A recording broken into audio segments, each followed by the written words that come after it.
여러분의 건강에 대한 상식 업그레이드 시켜드리는 생활 플러스 시간입니다. 오늘 이야기 나눌 주제는 바로 만성 폐쇄성 폐질환과 폐암입니다. 많은 분들이 관심 갖고 계신 질환이죠. 오늘 그 궁금증 풀어드리는 시간 마련했으니까요. 끝까지 함께 해주시기 바랍니다. 그럼 오늘 폐질환에 대해 알려주실 서남의대 명지병원 호흡기내과 안창혁 교수님 모셨습니다. 교수님 안녕하세요. 네, 안녕하세요. 네, 반갑습니다. 반갑습니다. 네, 이제 환절기 지나서 겨울이 다가오는데요. 환절기에는 감기나 기관지염, 또 폐렴에 걸리면서 이 호흡곤란을 호소하는 환자들이 늘어나요. 호흡곤란하면 단순하게 천식들도 생각하는데 어떤가요? 맞나요?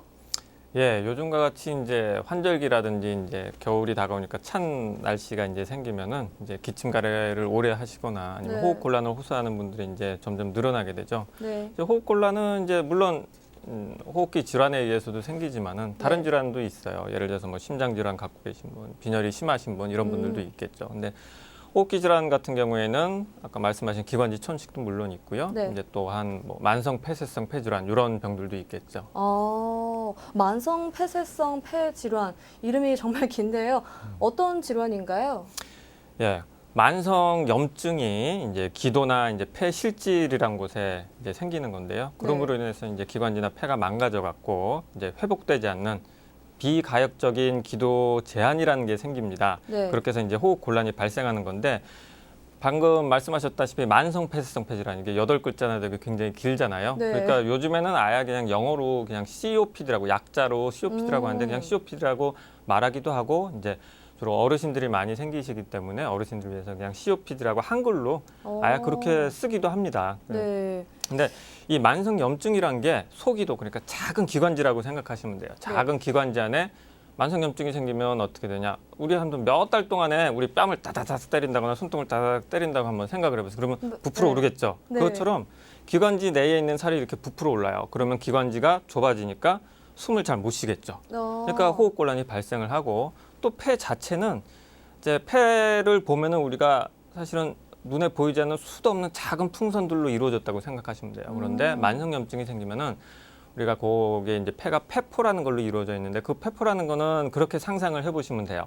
저희가 이제 비누방울로 이루어진 눈에 안 보이는 작은 풍선이 수도 없이 이제 깔려 있다라고 생각하시면 되는데 네. 만성 염증이 생기면은 비누방울이 터진다고 생각해 보세요. 그러면 어떻게 돼요? 작은 비누방울이 점점 커지겠죠. 네. 그런데 희한한 거는 작은 비누방울일수록 이제 폐가 뭐 하는 것입니까? 산소를 들이마시고 이산화탄소를 내뱉는 건데 네. 이 폐포가 작은 거일 때는 그런 기능을 잘하는데 커지면은 그런 기능을 점점 못 해요. 그러니까 만성 염증이 생겨서 이렇게 기관지가 좁아지고 이제 폐포가 터져서 이제 폐기종이라는 이런 네. 것들이 생기면은 환자가 느끼기에는 이제 호흡곤란이 점점 심해지는 건데 이게 만성적으로 이제 영구적으로 만성적으로 쭉 이어지다 보니까 영구적으로 이제 제대로 안 이루어지고 네. 그러니까 그렇게 되면 어떻게 되겠어요?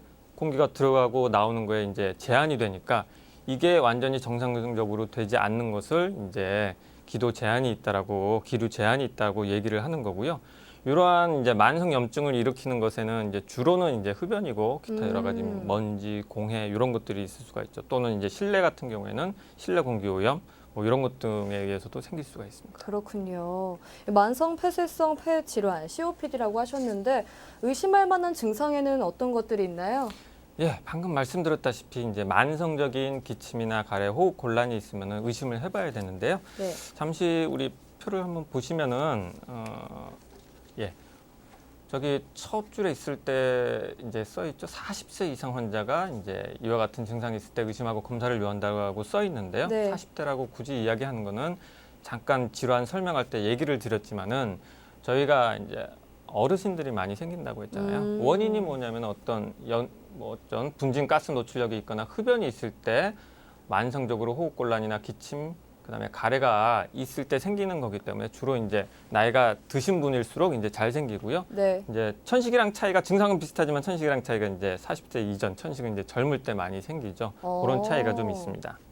그래서 이런 이제 증상이 있을 때 저희가 반드시 폐기능 검사를 해서 어떤 숨을 내쉬는 들이마시고 내쉬는 것에 제한이 있는지 그런 검사를 하기도 하죠. 그래서 실제로 저런 증상이 있을 때 오시는 병원을 찾아서 오시는 분도 있지만은 이제 요즘에 건강검진 같은 거 많이 하시잖아요. 네. 건강검진하면 본인은 증상을 잘 못 느끼시는데 흡연하시는 분 중에 이제 폐 기능 검사를 하시게 되면은 이제 들이마시고 내쉬는 그런 곳에 문제가 생겨서 발견이 돼서 또 저희 쪽으로 와서 진단을 받으시기도 합니다. 좀 더 정확한 이런 기준 같은 게 있을까요?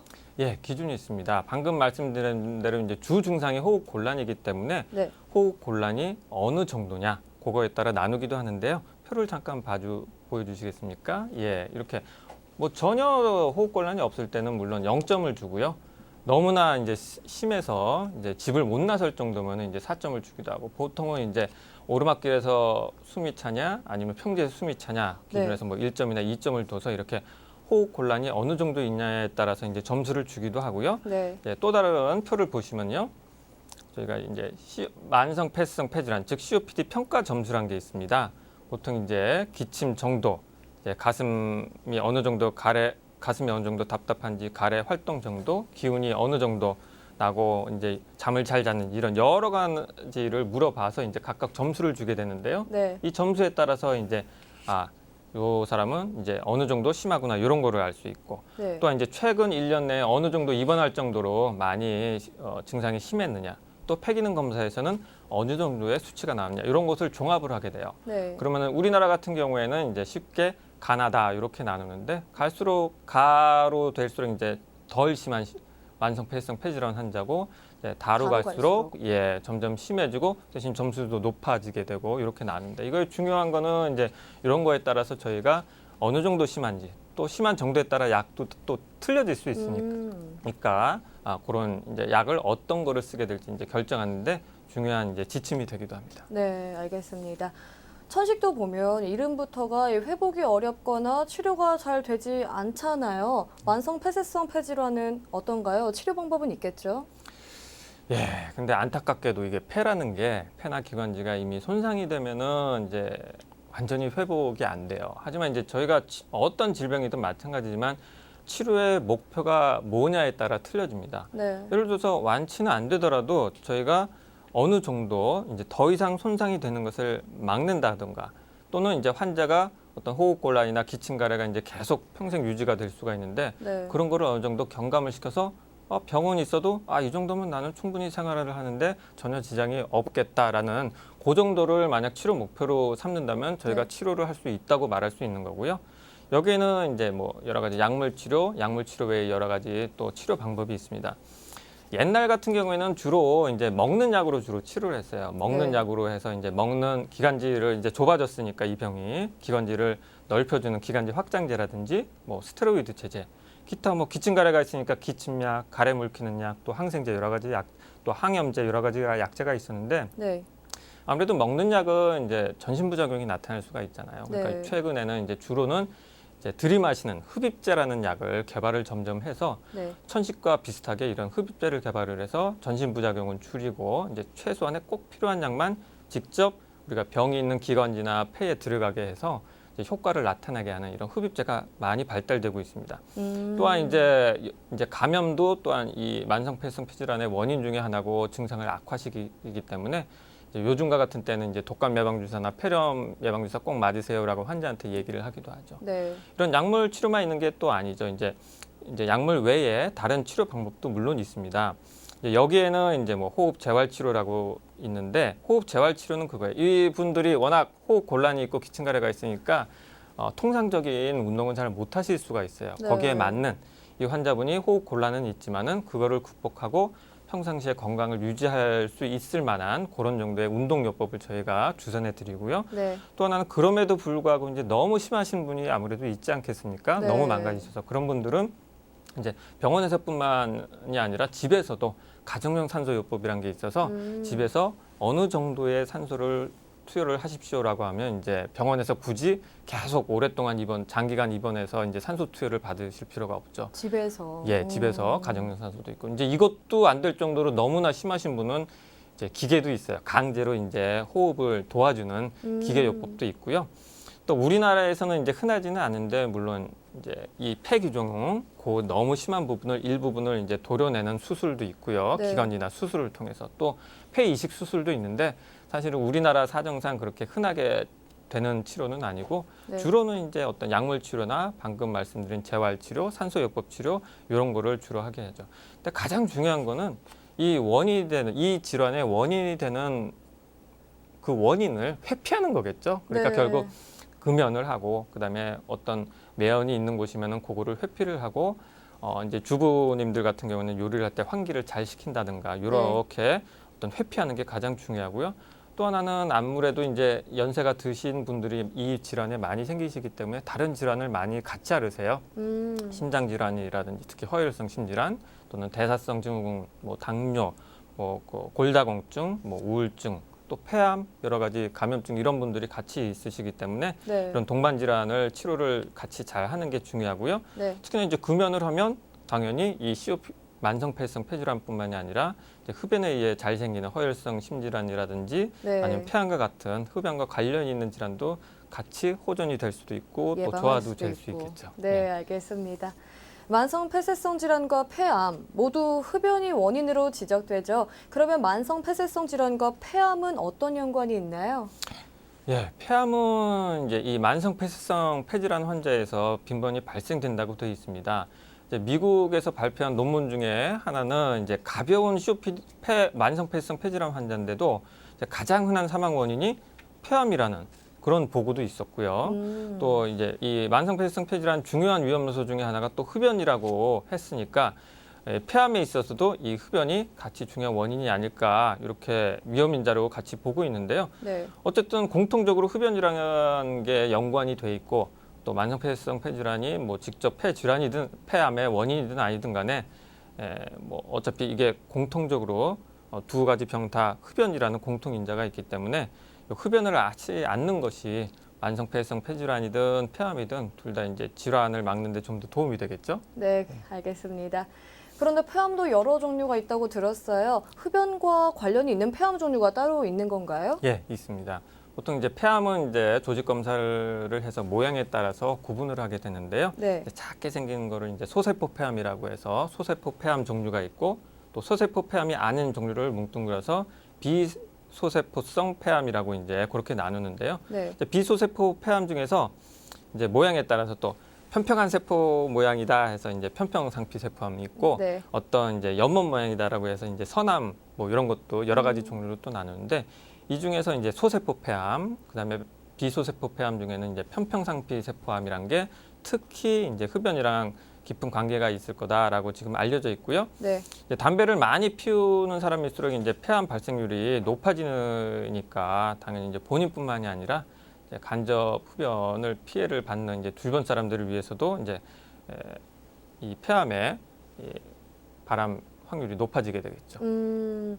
그러면요, 이제는 어떻게 진단하는지 그 검사 방법이 좀 궁금한데 간단하게 설명 좀 해주세요. 예, 이제 폐암은 뭐 다른 뭐 모든 질환이랑 공통되겠지만 이제 환자에게서 이제 과거 병력을 묻게 되겠죠. 네. 앞서 말씀드린 대로 이제 흡연을 했는지, 직업은 어떤 거를 갖게 됐는지, 또 이제 신체 검사를 통해서 이제 폐암을 의심을 하고 만약 폐암이 맞다면 몇 기인지 그거를 우리가 이제 병기라고 하는데 몇 기인지 이제 판정에 도움을 주게 되죠. 네. 뭐 혈액 검사로 뭐 이게 판정을 받는 게 있습니까라고 질문하시는 분이 간혹 있는데 혈액 검사로는 이제 폐암 그 자체만으로는 폐암을 진단을 할 수는 없고요. 네. 폐암이 일단 의심이 되면 모든 환자는 이제 단순 흉부 X선 검사라는 걸 찍게 됩니다. 거기서 우리가 혹이 보이는데 이게 폐암이 의심된다고 말씀을 드리게 되면 이제 폐CT란 거를 조영제를 사용하는 폐CT란 걸 찍게 되는데요.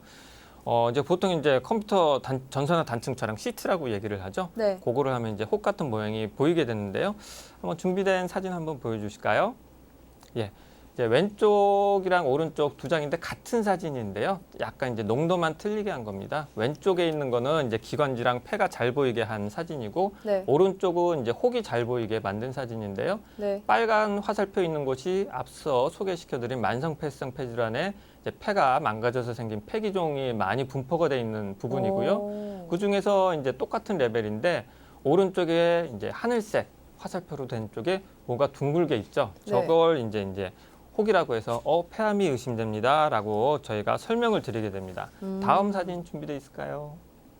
예, 여기서도 마찬가지인데 빨간 화살표 있는 곳이 커다란 이 환자 같은 경우에는 좀 더 큰 폐기종이라서 눈에 훨씬 잘 보이네요. 그런 게 있고 오른쪽에 이제 뭐가 뭉퉁그려서 뭐가 보이는데 이제 하늘색 화살표 끝 부분에 이제 커다란 혹이 있고 그 아래쪽에 혹 때문에 기관지가 막혀서 이제 폐렴이 동반된 폐가 완전히 짜부러들어서 폐렴이 동반된 그런 사진을 지금 보여주고 있습니다. 그렇게 네. 해서 이렇게 폐암이 이제 의심이 되면 이제 폐암이 어디로 또 전이가 된다 그거를 알기 위해서 저희가 PET라고 하는 이제 양전자 방출 단층 촬영이라든지 뭐 뇌로 전이가 된다 MRI를 찍어본다든지 뭐 뼈로 전이가 됐나 이제 뼈 스캔을 한다든지 이런 추가 검사를 하게 됩니다.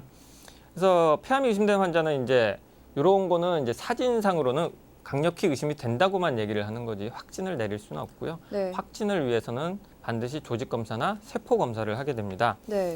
그래서 물론 이제 워낙 이제 혹이 너무나 작아서 조직 검사를 못하는 경우는 저희가 진단 겸 치료를 위해서 아예 수술로 전신마취해서 수술로 그냥 곧바로 뜯어내서 수술을 해서 봐서 이제 폐암이 있나 없나 보기도 하는데요. 네. 대부분은 저렇게 혹이 있으면 저희가 기관지 내시경이나 아니면 엑스선 촬영, CT를 보면서 조직 검사를 하게 되는데요. 네. 보통 거기서 조직 검사를 직접 하거나 이제 피부를 통해서 가는 바늘로 콕 찔러서 이제 하는 경피적 미세침 흡인 검사라는 좀 긴 검사를 하게 됩니다. 네, 다음 사진 한번 보여주실까요?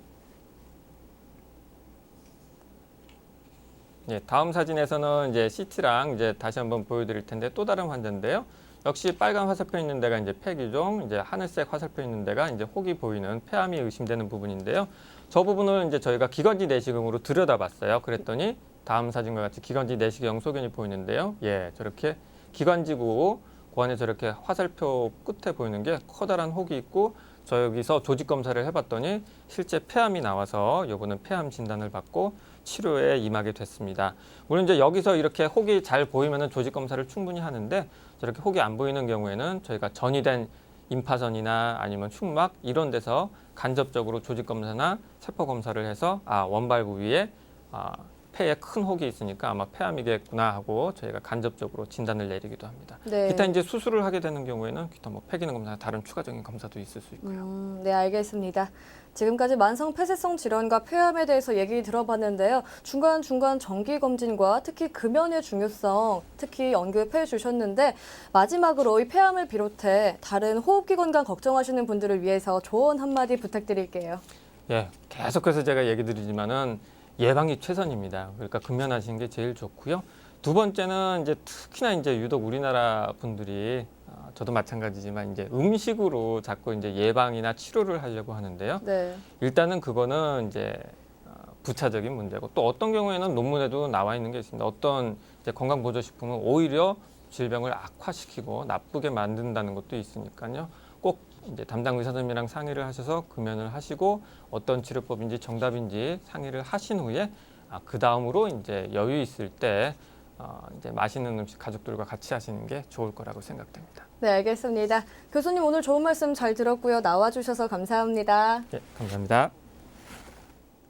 흡연은 많은 사회적 관심을 받고 있는 문제 중에 하나입니다. 건강을 위해서 금연하시는 것 잊지 않으셨으면 좋겠네요. 자, 오늘의 시청자 퀴즈 정답 발표 시간입니다. 정답은 2번 폐암입니다. 모두 다 쉽게 맞추셨죠? 당첨자는 지금 아래로 나가고 있습니다. 축하드립니다. 내일은 쉽고 재밌게 만들 수 있는 요리들을 소개해드리는 요리보고 맛보고 시간 준비되어 있습니다. 내일도 많은 시청 바라고요. 저는 내일 다시 알찬 소식 들고 찾아오겠습니다. 시청해주신 여러분 고맙습니다.